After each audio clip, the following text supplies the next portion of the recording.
President and First Lady. Big, beautiful Lincoln.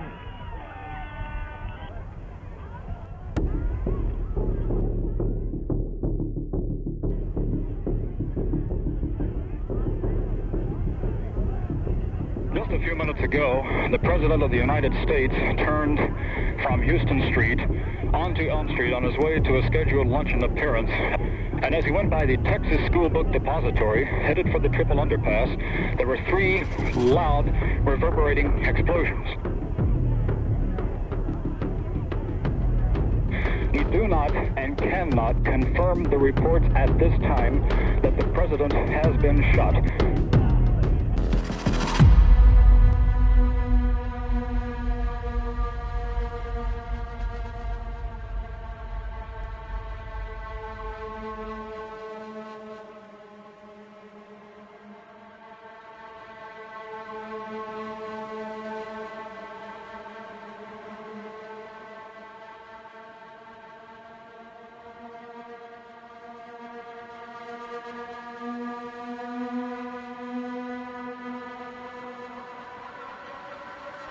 A mayor of a Midwestern town said, how does it feel to be mayor of the city that killed the president?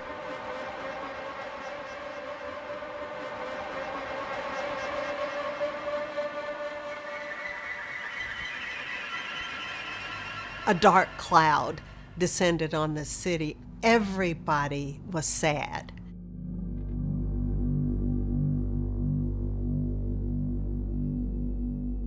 I was horrified. I sort of felt like we had a cross to bear from then on.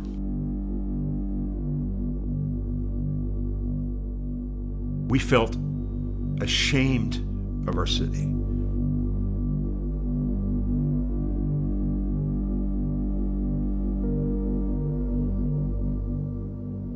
Tonight, Dallas is shocked and stricken with grief because of the assassination of our president, John F. Kennedy.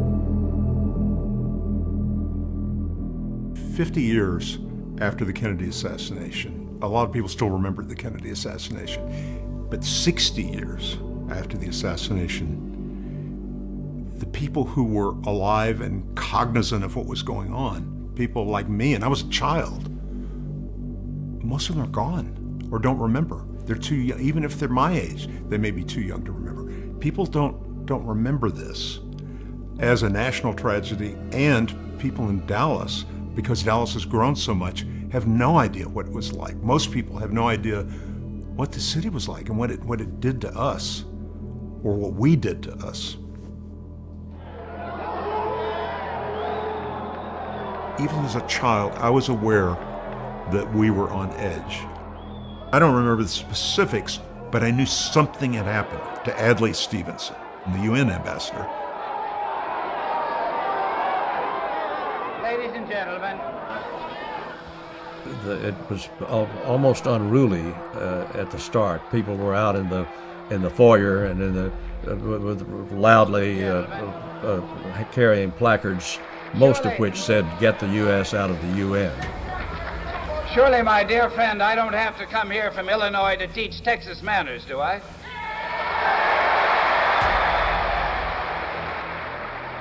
The gentleman who was supposed to have been the head of the Indignation Committee, which I don't think there was any such real committee, but was ushered out of the theater at that time by the security guards. As Stevenson came out, he went over to the rope line, and this woman took a placard and appeared to hit Stevenson over the ear and the side of the face. I remember he exclaimed, "Lady, what's the matter? What can I do for you?" And she said something nonsensical like, "Well, if you don't know, I don't know why I should try to tell you." But it was almost exactly 1 month before the scheduled arrival of President Kennedy, and I thought it did not look good. It did not do well for the city of Dallas. It's not just that it was an attack on the UN ambassador. It was, oh my gosh, it's reflecting on us. Is that what we are? I am completely opposed to this liberal leadership, which is a minority control of the party. And then you had Major General Edwin Walker, who had been relieved of his command for trying to indoctrinate soldiers, moved to Dallas, lived on Turtle Creek, flew an upside-down American flag in front of his house. He spoke at Memorial Auditorium, for example, and look at the crowd that he drew. Because Kennedy was soft on communism, they thought.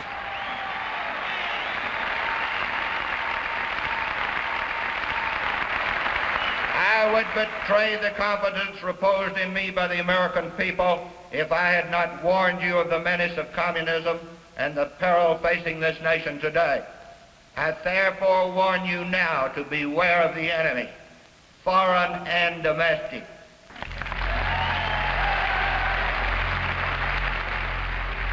Well, it bothered me. There were so many things that happened. The H.L. Hunt daily radio program was on KRLD radio and was pretty far out. The John Birch Society, the regional headquarters, had been established in Dallas.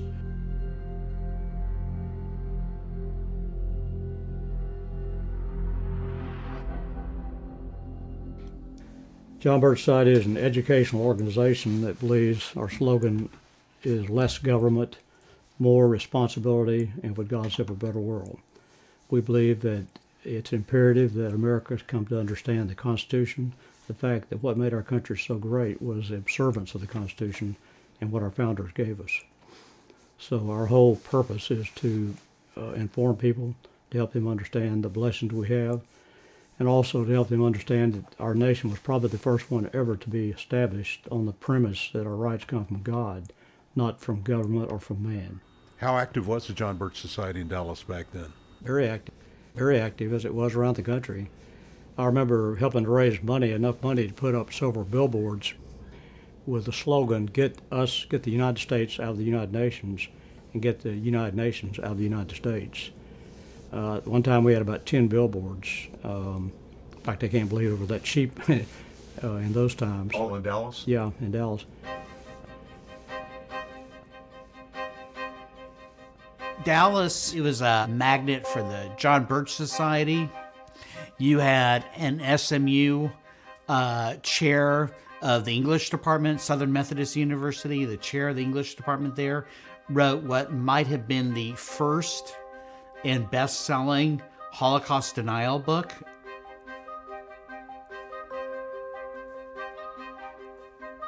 Dallas really, in many ways, foreshadowed this giant political realignment that was going to take place and define the last third of the 20th century.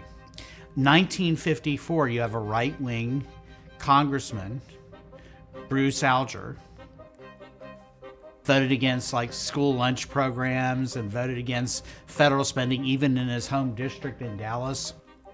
And he's a Republican. He learns something that Republicans are going to learn later. He's really subtle in how he does it.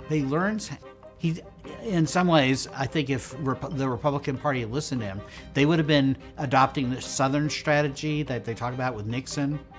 You know, Nixon pursued this idea of appealing to Southern whites on racial issues. Alger found a subtle way to do that and to take away the sting that the Republican Party had in the South as the party of Lincoln. He led a protest against Lyndon Johnson in downtown Dallas, in which his supporters were said to have spat on Lady Bird Johnson. What Lyndon Johnson made a big deal of, and it probably a bigger deal than it was entitled to, but Lady Bird, he asserts, and this was accepted, had been insulted by a group as he was crossing the streets between the Baker Hotel and the Adolphus, and he said, you know, they insulted my Lady Bird.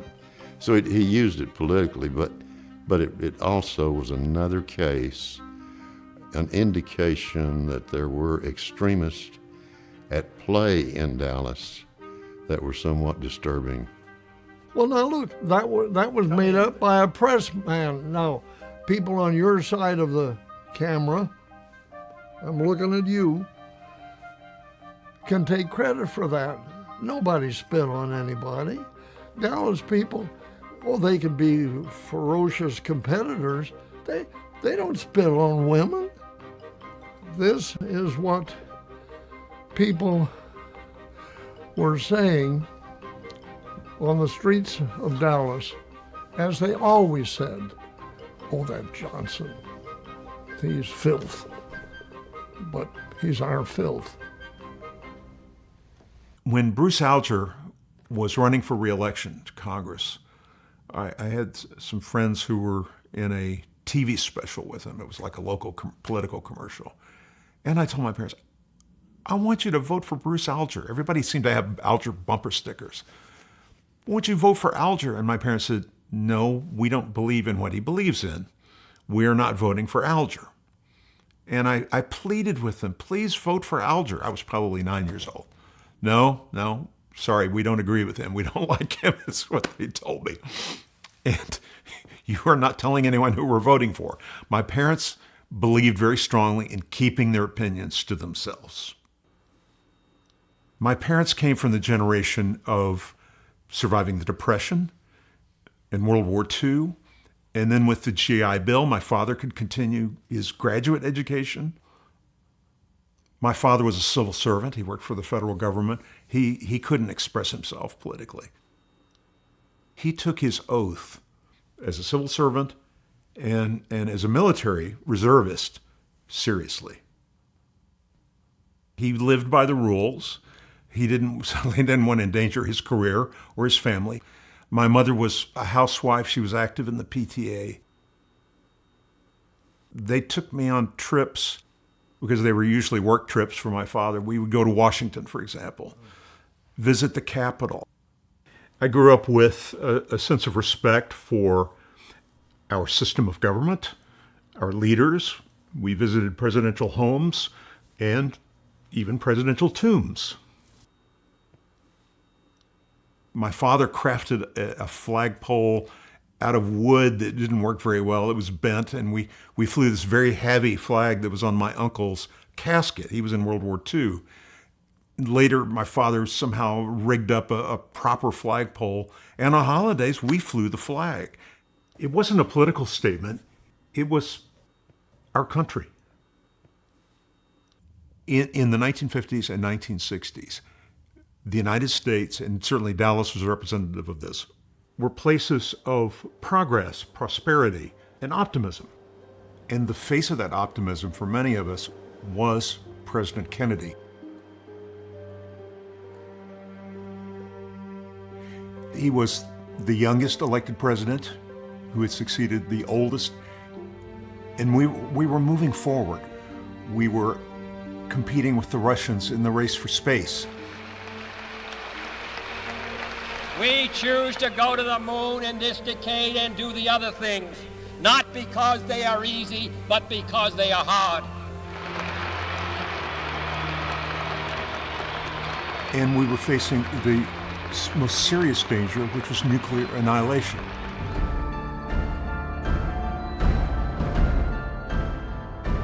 The world was divided between the communist East and the free West, and to us, Kennedy was the leader of the free world.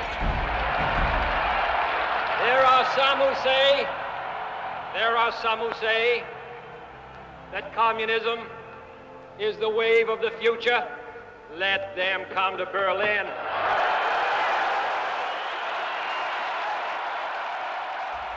The communist leader, Khrushchev, said, "We will bury you." And Khrushchev had put missiles in Cuba, 90 miles from Miami, pointed at the United States, or to be pointed at the United States. Kennedy faced Khrushchev down. The U.S. threw up a steel fence, prepared to stop any vessel carrying materials of war. It shall be the policy of this nation to regard any nuclear missile launched from Cuba against any nation in the Western Hemisphere as an attack by the Soviet Union on the United States. And Russia removed the missiles. We did duck and cover drills. Duck and cover. Duck. I don't know that anybody knows about that now. We would get an alarm. We didn't even know if it was an alarm or not, or a test. Always remember, the flash of an atomic bomb can come at any time. And that means duck and cover fast, tight against the wall this way. I think we were in the auditorium, and the principal said, "I've just gotten word from downtown." Downtown meant the Dallas Independent School District office on Ross. She said, "I just got a word from downtown that we have to duck and cover." She said, "I don't know if this is real or not." And we were in shock. And we went into the halls and put our hands over our necks. I assumed we were under attack. That was the only time that I felt that way, but I felt that way. I felt like we were possibly under attack at that moment. That's the fear we all lived with. On Hillcrest Road, right in front of Hillcrest High School, and early in my life, we lived down the street from that school. Someone had a bomb shelter, and you could see it from Hillcrest, this bulbous thing in their side yard. They were right on the corner of some street in Hillcrest Road. And I thought, this is going to happen. We don't have a shelter. So that is the fear we lived with in the early 1960s.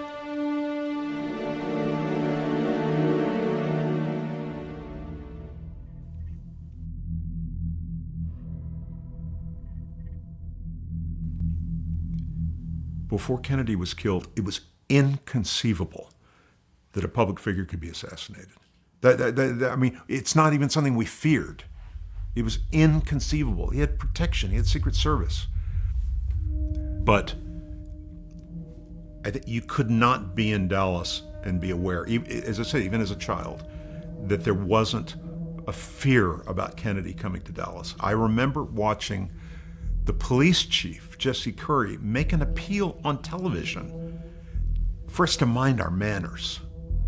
Nothing must occur that is disrespectful or degrading to the President of the United States. And the law enforcement agencies in this area are going to do everything within their He was telling Dallas, watch it, cool it.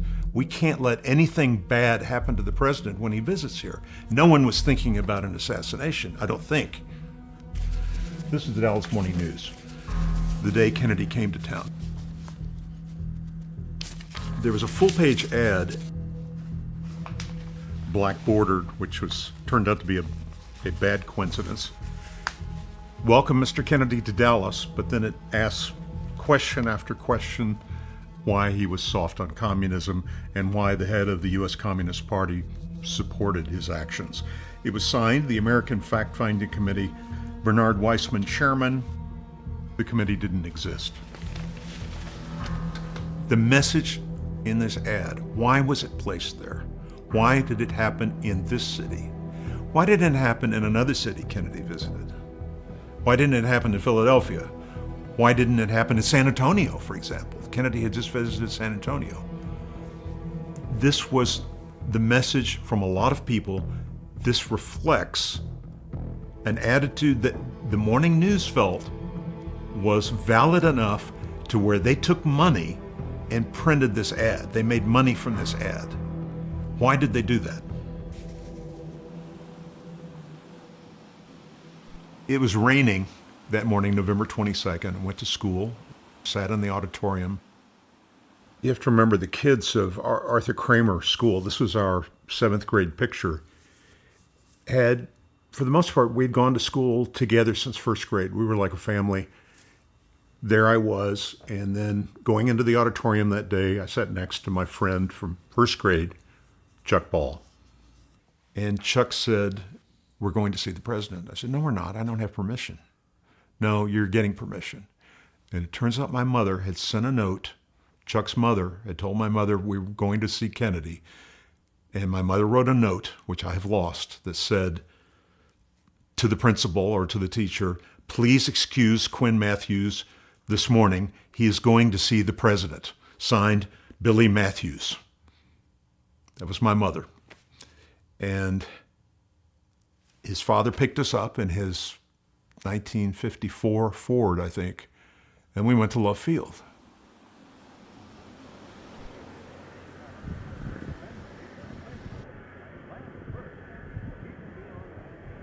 We got there, I thought, too late.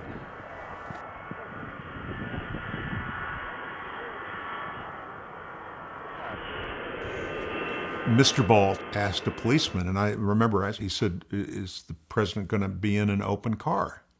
Because we had, I don't know why, but we had heard about a bubble top. And he said, "Yeah, there's going to be a bubble top," because it was still cloudy. Out here earlier this morning, it was raining off and on, and now we have a lot of blue sky showing and a bright sunshine. And we said, "The crowd's too big. Where can we go?" And the police officer pointed, "Go down there. Go way down there by that fence." So we went way away from the crowd. I remember on one side of us were black soldiers, or they may have been ROTC cadets, I don't know. And on the other side were nuns. And in the middle it was really tall. We climbed up on it, so we were really high, but we were right up against the fence. And the skies cleared, and I remember seeing a glistening plane come into Love Field, and it was so exciting. First plane came in. The second one, which was Air Force One. I thought, I'm too far away, I won't see Kennedy get off the plane. And he and Jackie popped out of that door and walked, and immediately, you couldn't miss him. You couldn't miss him a mile away. There's Mrs. Kennedy, and the crowd yells, "And the President of the United States." And I can see his suntan all the way from here. That's the president. That's Kennedy, right? Oh my gosh. Shaking hands now with the Dallas people, Governor and Mrs. Conley. Governor Conley on your left. The crowd was overwhelmingly positive, overwhelmingly. It's like Dallas turned out. It's not like, Dallas turned out to say, "We're glad you're here, and we're going to show you what a welcoming city we were." I had not voted for him, and even though I didn't really want him elected, I was very disturbed over what I considered unbelievable rudeness of Dallasites toward Democrats. So I wanted to go to the airport to say visually, "I didn't vote for you, but you're my president, and I'm thrilled that you're come to visit Dallas." But I know it concerned me a lot when I saw signs which you saw earlier, that were derogatory. Overcrowded, overflowing, as usual. It bothered me deeply, and so those around me were disturbed by it as well. So they pulled it down just before the plane landed, and we all stood on it. Well, I too was anxious about whether the president would receive an appropriate welcome. I had another classmate, we're very close, we're like brothers, Howard Weiner. He also was very excited that Dallas gave Kennedy a warm welcome. The crowd was extremely enthusiastic at this point. They rushed him right to the car. There was a waiting limo there for him. And he saw all of us lined up along the fence, expecting, hoping, praying. And he just broke from the routine that they had pretty well established and came over to the fence. The president is up to the fence now. And the president moved towards me and shook my hand, at which point I was probably in some sort of, I don't know what to say here. I was just really excited. And then all of a sudden I saw this mass of people moving toward us. And I thought, oh my gosh, he's coming this way. And here came the car. And he's right, I don't know, maybe 8 feet from me, right in front of me. And I was, that day at Love Field, I was so afraid that people were going to be rude to him. I was afraid that the Dallas that I had feared, that I had heard about from my parents, from TV, was going to give him a hard time. And remember, I'm an elementary school kid. And so I started waving. And I mean, I was going like this. I was a total geek, waving like this, so much that my friend Chuck looked at me and went, something like, you look stupid. And I didn't care. I just wanted him to know, I wanted Kennedy to know that we loved him, that Dallas was welcoming him. And at that moment, he looked up at me. I mean, it was our distance. And he laughed at me and said, I don't know what he said. And he sort of gestured and smiled like, yeah, I see you. I was trying to get his attention. And he said, yeah, I see you. And I'm going, my God, President Kennedy acknowledged me. And 20 years after the assassination, I watched a playback of this footage from Love Field. And I saw for the first time, there we are. That's me. Mr. Ball took a picture. It's the best image I've seen of Kennedy in that car that day.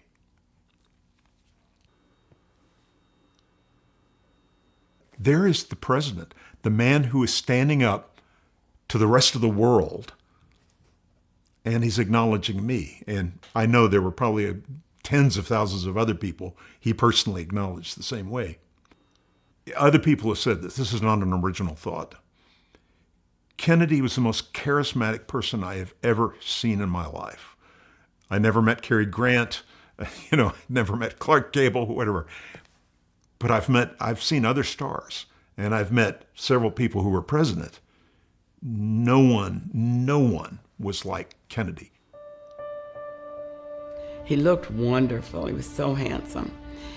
And he nodded his head. I said, I see now why he got elected. Because once people have direct contact with him, I don't think they can resist him.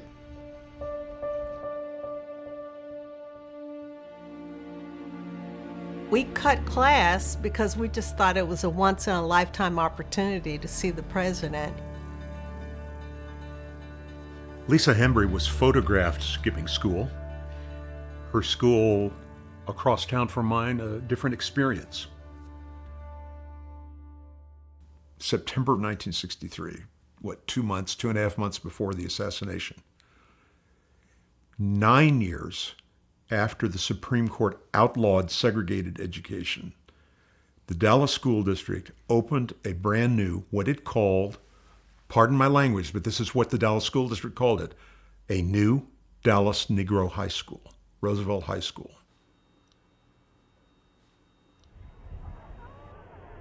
Why was it important to you to see the Kennedys?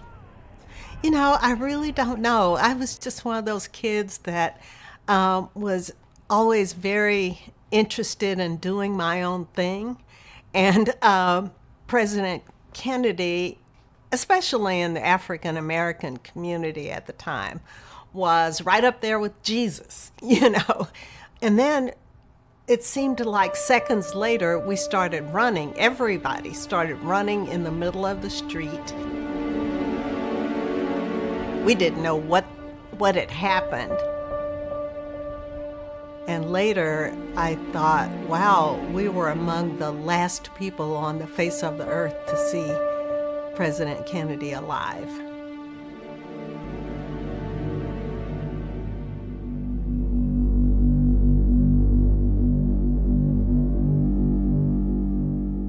The morning of November 22nd, 1963, Mom had promised us that we would be going downtown to see the motorcade parade. I was extremely excited about this. I was the oldest of 4 children, but my father, who had this kind of eerie sense about him, you might say, he's reading the newspaper that morning at breakfast, and there is this very hostile full-page ad in the morning newspaper, and he says to her, I don't want you to do this. I don't want you to go down there. And she said, why? And he said, well, I just don't have a good feeling about it. There were apprehensions at the Trade Mart, where Kennedy was scheduled to speak. As a result of the film that I made 1 month earlier of Adlai Stevenson, the FBI and the Secret Service went to Eddie Barker, the news director, and said, would you have Wes go over that film that he took in order to help us to identify people in the background who might have a bad influence at the Trade Mart when John F. Kennedy goes there to make his speech. I said something was wrong because I saw one of the FBI men I had been working with on that film walking fast but not running by the kind of in between tables, and I got up out of the seat and I said, hey, what's going on? And he said, Wes, the worst has happened. I'll never forget it. And his eyes glistened as he said it. Wes, the worst has happened. Now here's an announcement from the platform. Mr. Eric Johnson. I'm not sure that I can say what I have to say. I feel a little bit like Southern Pearl Harbor does. It is true that our President, Governor Connolly, and the motorcade have been shot.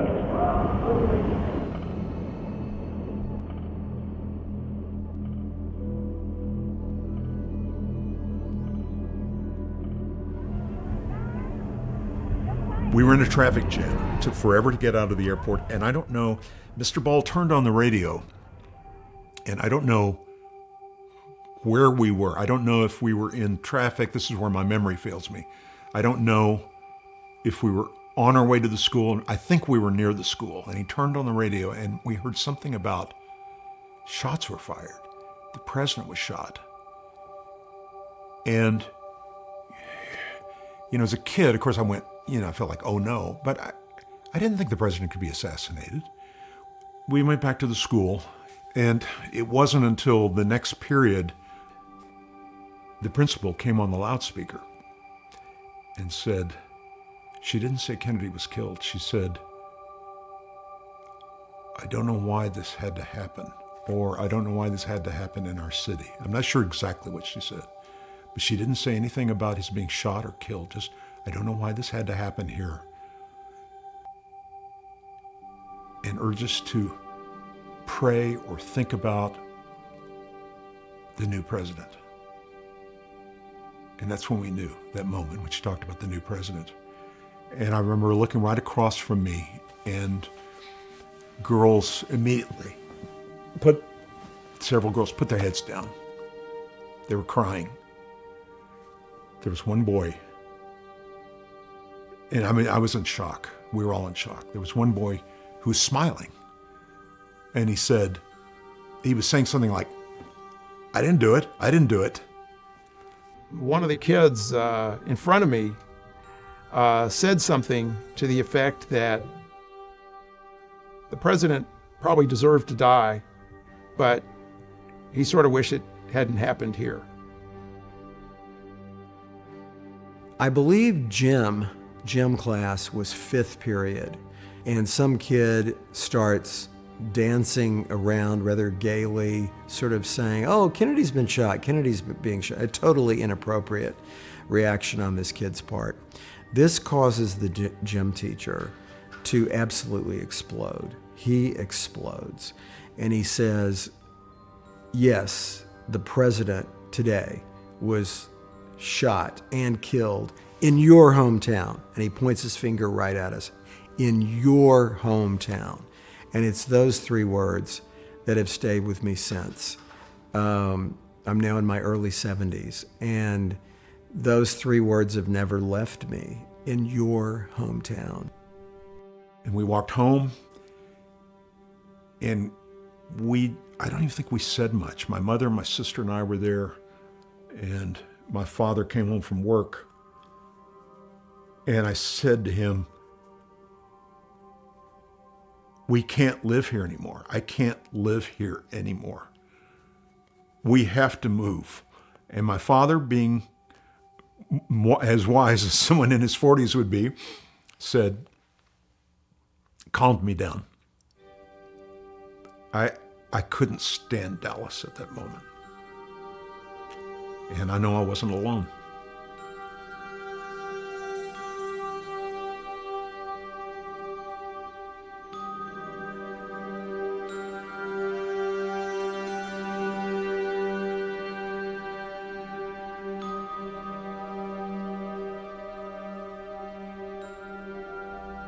Life changed completely for me. I've experienced the death of parents. I've experienced the death of an ex-spouse.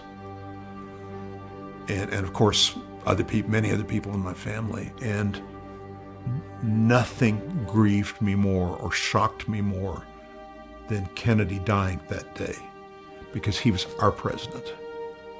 I remember writing a story for the 50th anniversary of Kennedy's assassination for my newspaper, the Dallas Morning News. And my lead was, at Annie Webb Blanton Elementary School, childhood ended right after lunch. And that's literally what happened. Our childhood ended right after lunch. The next week was Thanksgiving. At the school, I was summoned to the auditorium and told that the younger kids were going to put on a Thanksgiving program, as they did every year, and that I needed to be the narrator, the MC, or master of ceremonies, or leader, or whatever, for that program, because they were going to turn it into a memorial service for President Kennedy. And I remember it was a Thanksgiving script, but I remember to this day the words that were added, and the words were simply, "and our late President John F. Kennedy." And I remember reading those words in 2 assemblies in the auditorium. And when I got to "and our late President John F. Kennedy," it was just a pall settled over the auditorium and, of course, on me. Thanksgiving was obviously a down occasion for everyone, and so was Christmas. For several days there was snow in Dallas, and it was a dark snow befitting a dark time.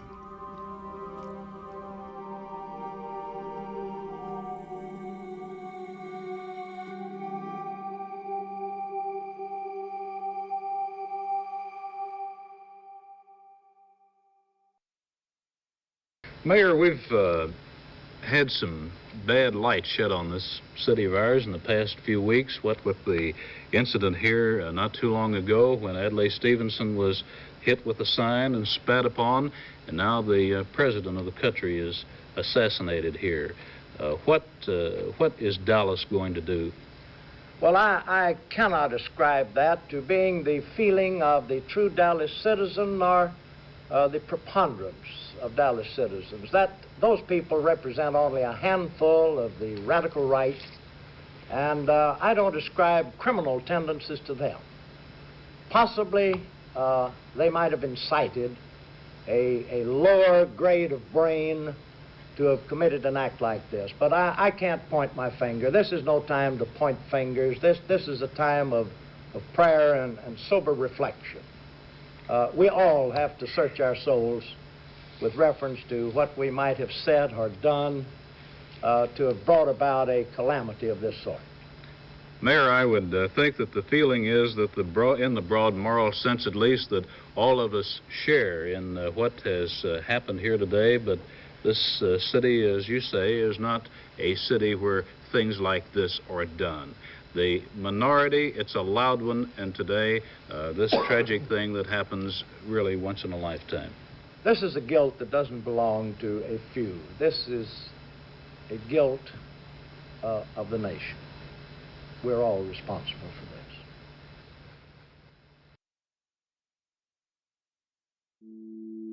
Sunday, 2 days after the assassination, the pastor of a small North Dallas Methodist church took on the question of responsibility head on. I think Bill Holmes got a call from several pastors and friends of his saying, something needs to be said from the pulpit about the assassination. And Bill felt very strongly about it, and he gave this sermon called One Thing Worse Than This. And it was a powerful sermon. It was broadcast on the radio here. In fact, it was broadcast internationally, I understand. In the name of God, what kind of city have we become? Where do we begin? We have our children. They were not born hating the President of the United States. They soon learn to imitate their parents. It is time both liberals and conservatives took responsibility for the reactionaries and extremists in their own parties. Bill and his family were threatened, and the Dallas police came to his house and said, "We think you need to move away from your house." So he and his wife and his 2 sons moved to the home of another North Haven member and stayed there for a week. But also, there were suspicions that communists had infiltrated not just his church, but the Methodist Church. An attempt was made, this is before the assassination, to try to correct this perception that the Methodist Church was infiltrated with communists. And Bill Holmes brought in an FBI senior official to dispute this, saying that the Methodist Church was not infiltrated with communists, that we were not communist inspired and so forth. But it was not a message that was very well received or accepted. It didn't meet the confirmation bias.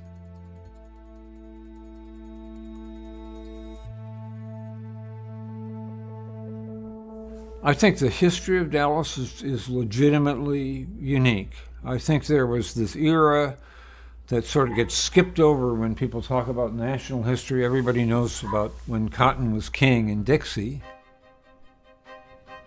But there isn't a lot of attention paid to the fact that cotton was king in Texas after the Civil War.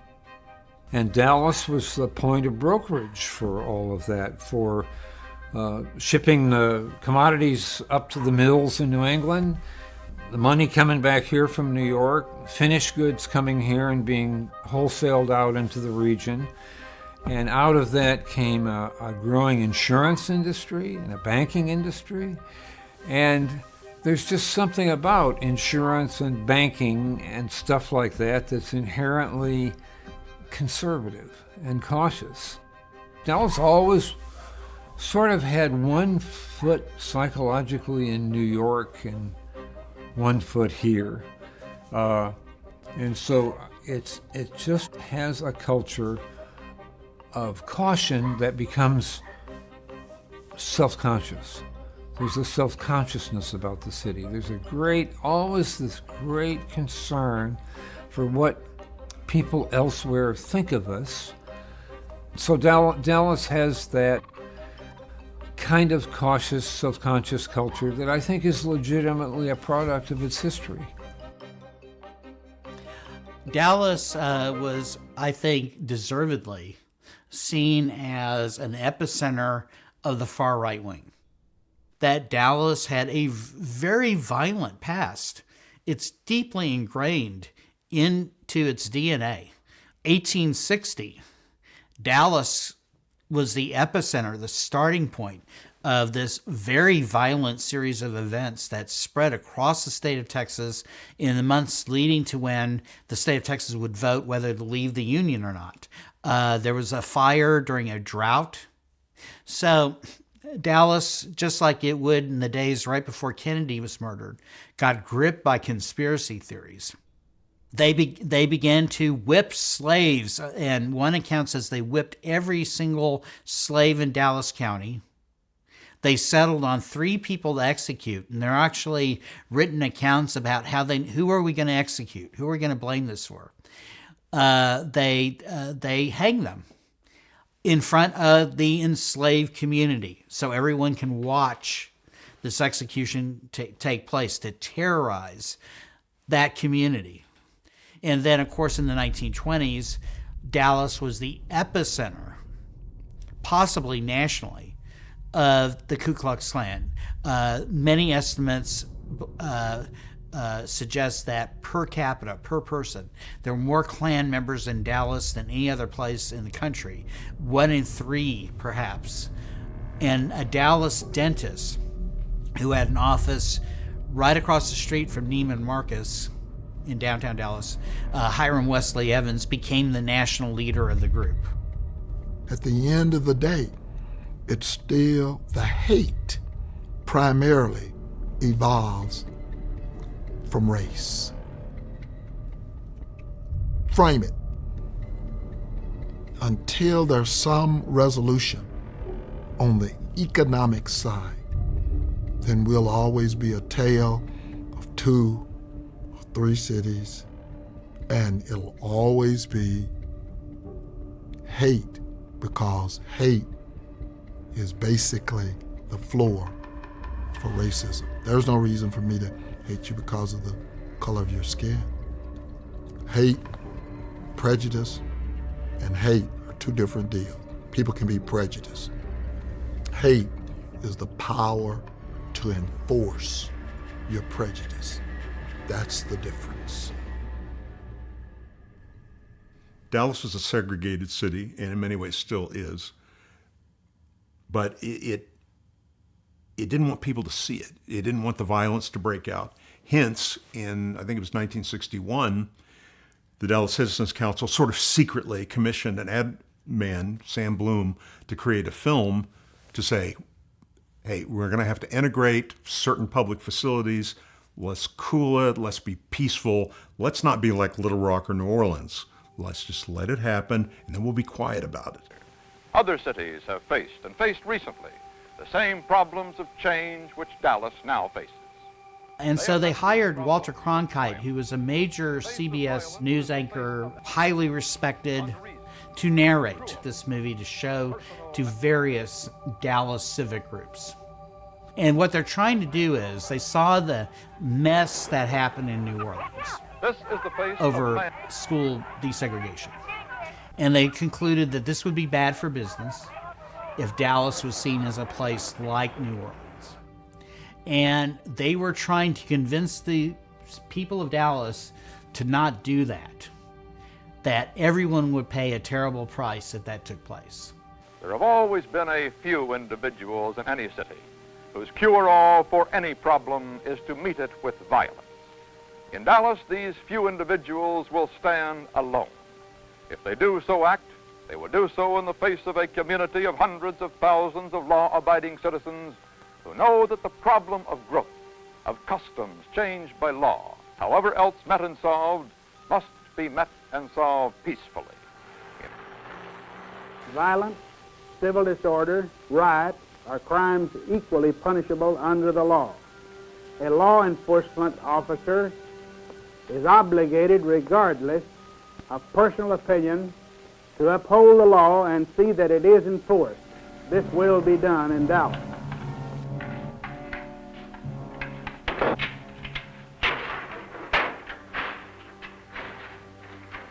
The city was run by a small group of businessmen who made political decisions privately and then, through another organization, created a slate of candidates for the city council and the school board. The Committee for Good Schools, which was a unit of the Citizens Council, selected the school board. The school system was run very well, but also very conservatively.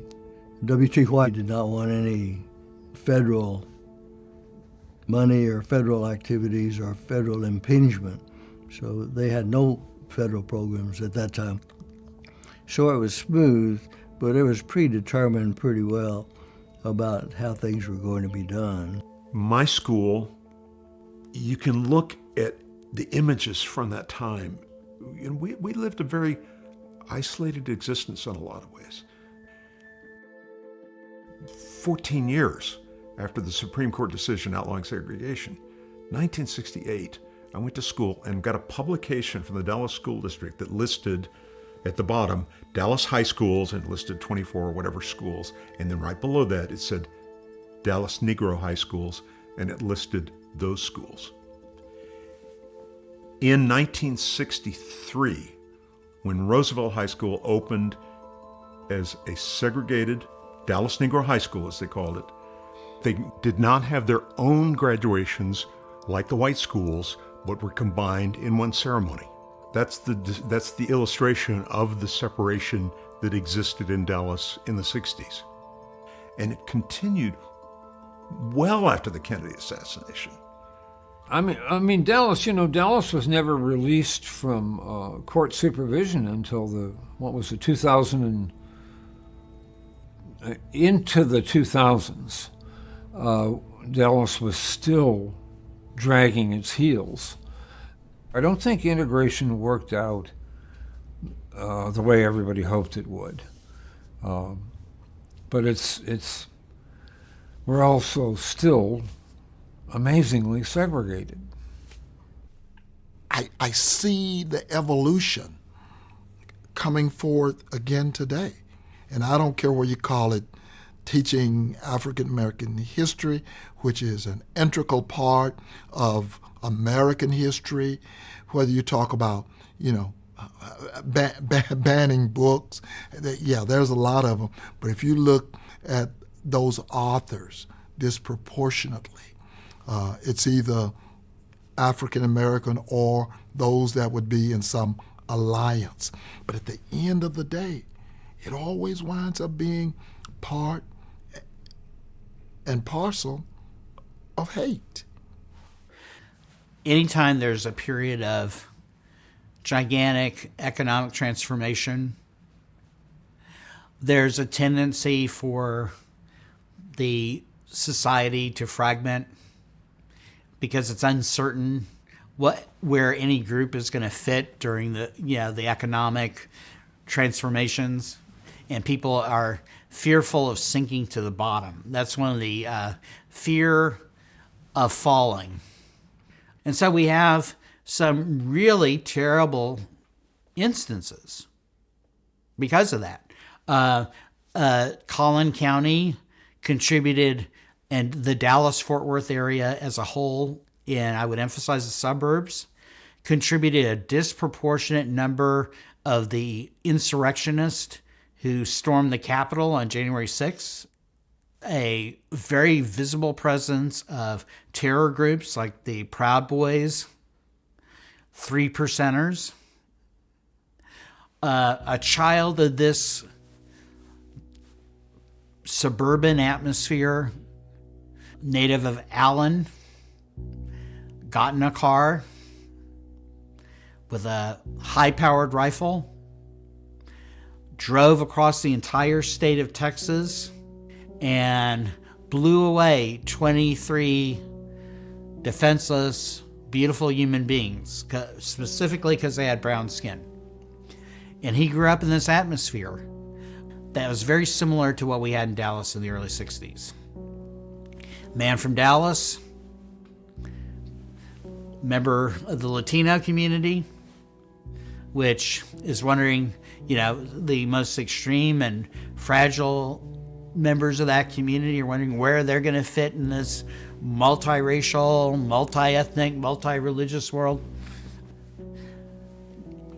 Got a swastika tattoo, got a high-powered rifle, drove to Collin County, the suburbs, and hunted Asian people.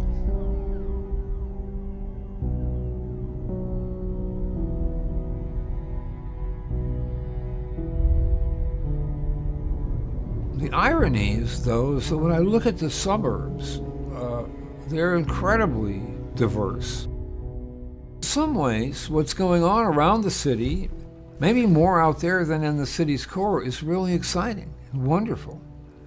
And yet we have these terrible things, the mass shootings, and a lot of the crazy right-wing stuff going on about books and critical race theory that obviously have to do with white people who haven't gotten the memo on diversity. We all see life from our own perspective, our own point of view. And that's one thing that I think just affects everybody. We are unable to really cross that divide to see how it feels to be white, or to be Hispanic, or to be African American, to be black or Asian. People aren't really able to discern how another person might feel in a situation. Now, as we have, open carry, I see people walking around with pistols, shotguns, and one wonders if that old, Wild West philosophy has just come back with a vengeance. Because for those people that lived through that horrific international tragedy in this city, and I happened to be there that day, I just know, even though I may not consciously be aware of how it affected me, I know it did. I know it had to, because it affected everybody that I knew. I think we have to tell personal stories. I think we have to tell how it affects us in order for what's in our hearts to reach people today. I am not doing this film to convince you of a political viewpoint. I'm not even asking you to judge people from the past.